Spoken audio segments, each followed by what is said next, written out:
All right, so you know how much we love to unpack these kind of, well, let's be honest, emotionally intense stories. Oh, absolutely. The ones that make you feel like you've lived a whole lifetime by the time you finish the last page. Exactly. Yeah. And Penelope Douglas, yeah, she nails that in Credence. We've got some seriously charged excerpts here, especially when it comes to the characters.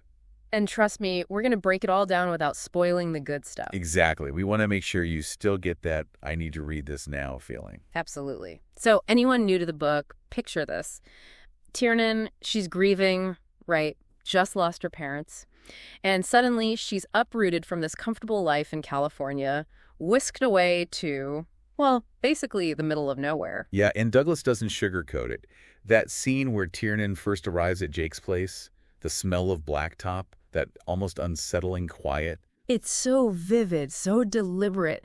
Douglas isn't just setting the scene. She's giving us this powerful sensory experience of isolation, this stark contrast to Tiernan's privileged but very sheltered upbringing. It's like, boom. You're dropped right into this whole new world alongside Tiernan, and you instantly get the sense that this place, yeah, it's going to push her to confront some, well, uncomfortable truths about herself and her past. Oh, for sure. And then, of course, we have Jake Vanderburg himself. Talk about a man of few words. He's not exactly there to greet Tiernan with open arms, is he? Calling her Die Haas. Those cryptic comments, almost like he's trying to keep her at a distance, you know? Right. But that's what makes him so interesting, because you sense this underlying tension, this, well, almost vulnerability, even early on. Remember that small detail about him and Tiernan's father bonding over blueberry pancakes? It's such a small detail. Exactly, but it speaks volumes. It suggests this shared history, a softness that contradicts his gruff exterior. It makes you wonder, is he really trying to push her away? Or is it more about protecting himself? Or maybe even her? Ooh, good question. And just when you think you're starting to get a handle on Jake, we meet Noah and Caleb. Talk about a study in contrasts. Right. You have Noah, playful, welcoming, almost desperate to escape this small-town life. And then there's Caleb. Shrouded in silence, this magnetic, almost intimidating presence. And that dynamic between them. Douglas sets up this immediate tension, this push and pull that Tiernan gets caught in. It makes you wonder, which brother will she gravitate towards? Or will she even choose at all? And you picked up on a great detail. Noah wants to escape, but Tiernan feels this inexplicable pull to stay. Which is so interesting, right? Because on the surface, she has every reason to leave. Exactly. It hints at a deeper need within her, a search for something more than just escaping her grief. Maybe even a longing for something she's never had, a sense of belonging. I like that, yeah. Because we also see this other side to Tiernan, the one who's trying to outrun her past, right? Yeah. And then Douglas throws that curveball where Tiernan finds out about Jake's past relationship, his ex's family. They manipulated her into leaving him. And it's chilling because it mirrors some of the toxic dynamics she experienced with her own parents. Exactly. And it's not just mirroring, it's Douglas subtly weaving this theme of dysfunctional families, the idea that these patterns can repeat across generations. Notice how she uses coldness as a motif, the setting, the characters' interactions, even their inner thoughts. It all reflects this underlying emotional detachment, the sense of isolation. It's true. Speaking of which, remember that thing with Caleb where we get that brief but intense glimpse into his head? He finds Tiernan's discarded candy, and it's like, wow, this guy sees everything. He's so observant, even though he's so quiet. It's brilliant how Douglas uses his point of view. She doesn't do it often, but when she does, it's impactful. We see his intelligence, his hidden depths, even a tenderness that contradicts his gruff exterior. Right, and it makes you question everything. Is his silence deliberate? Is he pushing Tiernan away? Or is it his way of protecting her from something? Or maybe even himself. It's like he's got all these secrets swirling beneath the surface. Exactly, and that mystery, it's part of what keeps us hooked. And let's not forget about Tiernan's transformation. She goes from this, well, somewhat sheltered girl to someone who's learning to work with her hands, finding solace in nature. She's changing, evolving right in front of our eyes. Yeah, and her relationships with the Vanderburgs, especially Caleb, they start to shift and evolve too. It's like this harsh environment, this complete upheaval of her life. It forces her to confront things she might have avoided otherwise, like in that scene where she finds out about Jake's past. Right, it's not just about revealing a secret. It's about Tiernan and us as readers confronting those uncomfortable realities about how past traumas can shape our present. It makes you realize how much we carry with us, the weight of our past experiences, the expectations we place on ourselves and others, and how all of that influences our relationships and our choices. And our perception of the world around us. Exactly. It's about those deeper questions of identity, belonging, searching for authentic connection, especially when the world feels chaotic and isolating. And that's what makes Credence so much more than just a romance novel. It's about finding yourself in the most unexpected of places.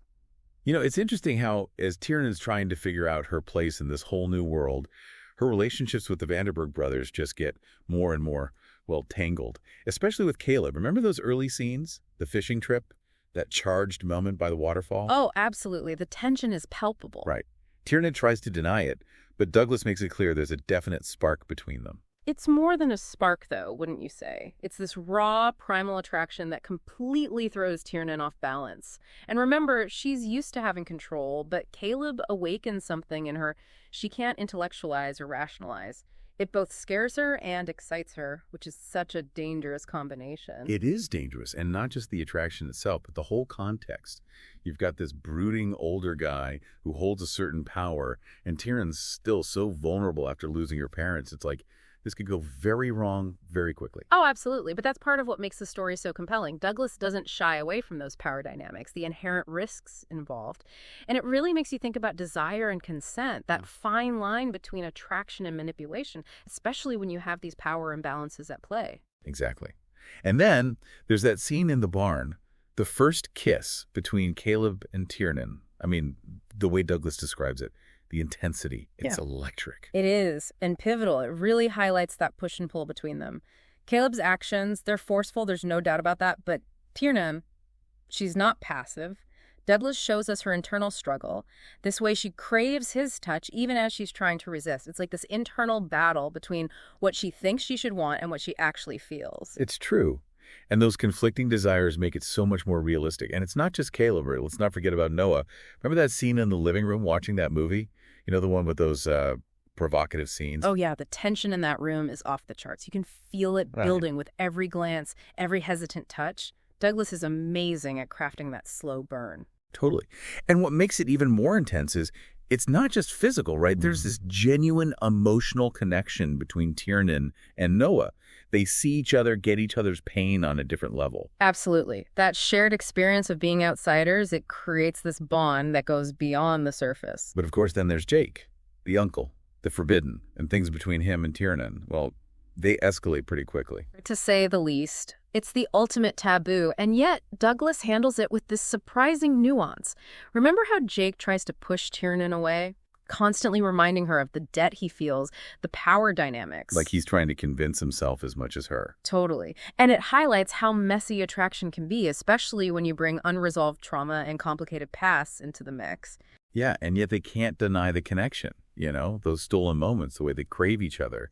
It's like this magnetic pull they can't escape. Exactly. And that's what makes them so human, so relatable. We want to root for them, even though we know it's wrong. And then there's that scene in the truck with Caleb.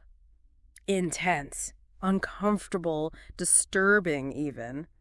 Douglas doesn't shy away from depicting how desire can be twisted, how easily those power dynamics can turn dark. It's definitely a scene that makes you pause. And it's interesting how it connects back to Jake's past, how his ex was pressured by her family to leave him. Like a repeating pattern. Yeah. It all comes back to that theme of trauma and how it echoes through generations, how even unintentionally we can perpetuate these harmful cycles. It's like these characters are trapped in this web of their own making, but also the weight of everything that came before them. Exactly. And they're all trying to figure out how to break free. So where does this leave Tiernan? How does she find her own agency amidst all this chaos, these intense relationships? But that's the million-dollar question, isn't it? Yeah. And it's a question that Douglas explores with so much honesty and depth. Tiernan's journey, it's not about finding a fairy tale ending. It's about self-discovery, learning to define herself, even if it's messy and painful along the way. And honestly, that's what makes this story so powerful. So we've talked about these intense relationships, right? The weight of the past on these characters, all that simmering attraction. But where does Tiernan go from here? How does she break free from these unhealthy patterns and find her own strength? Well, it's important to remember that Tiernan's journey isn't about, magically erasing her past or suddenly becoming this, picture-perfect image of empowerment. Douglas is way too real for that. It's more about showing us how messy and complicated healing and growth can actually be. Totally. And sometimes those messy moments are the most powerful. Like when Tiernan finally lets loose on Jake, accusing him of using her. It's raw and vulnerable, and it shows us how deeply those past traumas still affect her, even if she's trying to move on. Exactly. It's a process. And those wounds, they don't just vanish overnight. She's navigating a whole new world, trying to reconcile this privileged life she knew with the much harsher reality she's facing now. And honestly, it's a lot to deal with. It is. And let's be real. Having the Vanderburg brothers around doesn't exactly make things easier. The constant push and pull, those mixed signals, they challenge her and undermine her at every turn. It's enough to drive anyone a little crazy. It's true. But here's the thing, and I think this is where we really see Tiernan start to find her footing. She doesn't just crumble under their expectations or become a pawn in their drama. She starts pushing back. Yeah, like that scene where she finally confronts Caleb, telling him, "You're safe, weak, my father said so." It's like something clicks for her in that moment. A turning point. Absolutely. Yep. Like she realizes she's been letting her past define her worth for way too long. Yes. She's reclaiming her narrative. And then there's that scene at the bar with Terrence Holcomb when he tries to manipulate her, using Cece and Caleb as leverage. You can practically see the light bulb go off over Tiernan's head. Talk about a wake-up call. It's like she suddenly sees the bigger picture, how she's been caught in this web of, well, toxic masculinity, unhealthy competition, and she's done with it. It's that final push she needs. She sees the Vanderburg brothers for who they really are, flawed, damaged individuals, not these larger-than-life figures who hold all the answers. And by recognizing their flaws, she recognizes her own strength, her ability to create a different path for herself. Absolutely. And her growth isn't just about romantic relationships, right? It's in everything. Yeah. She embraces the physicality of the farm, learns to shoot, takes care of animals. She's shedding that old skin and connecting with something much deeper within herself. Finding agency in the most unexpected places. Remember that scene where she's restoring that antique chest? Oh, yeah. It's like a physical representation of her own internal journey, wouldn't you say? Totally. Taking something broken and making it whole again. It's a powerful metaphor for healing, for resilience. She's taking all those fragments of her life, the pain, the loss, the confusion, and turning them into something new, something uniquely her own. It's beautiful, but also really empowering, you know? Exactly. So we get to the ending, and Tiernan makes a choice. She leaves the Vanderburgs and goes back to California. But she's not the same girl who left. And those final scenes with Caleb, so bittersweet. Right. Like a punch to the gut. But in a good way, right? It's Right. not your typical happily ever after, but it feels real, earned. Authentic. And that final image of Caleb's notebook. Those words, his feelings. It's like a glimpse into this whole other side of him. A reminder that even the most guarded hearts can be vulnerable. It speaks to the lasting power of connection, doesn't it? Even when relationships end, when we choose different paths, those experiences, those people, they stay with us, shaping us in ways we may never fully grasp. It's like what they say, we carry everyone we've ever loved with us. Beautifully put. So as we wrap up this deep dive into Credence, what's the biggest takeaway? What does Douglas really leave us with? For me, it's about transformation. The power of confronting your past, embracing the messy stuff of life, and finding the courage to define yourself on your own terms, no matter what anyone else expects of you. It's a story that stays with you, makes you question your own choices, your relationships, the ways you might be letting others define you, even now. And that's what makes it such a great book. It sparks conversation, challenges your assumptions, and reminds you that you're not alone in feeling lost, broken, or unsure of how to move forward. It's about the human experience in all its messy glory. Couldn't have said it better myself. And you know, sometimes the best stories are the ones that leave us with more questions than answers. The ones that keep us thinking and talking long after we've finished reading. Well said. And on that note, we're going to wrap up our deep dive into Penelope Douglas's Credence. We hope you enjoyed exploring this intense and captivating story with us. Until next time, keep reading, keep thinking, and keep those conversations going.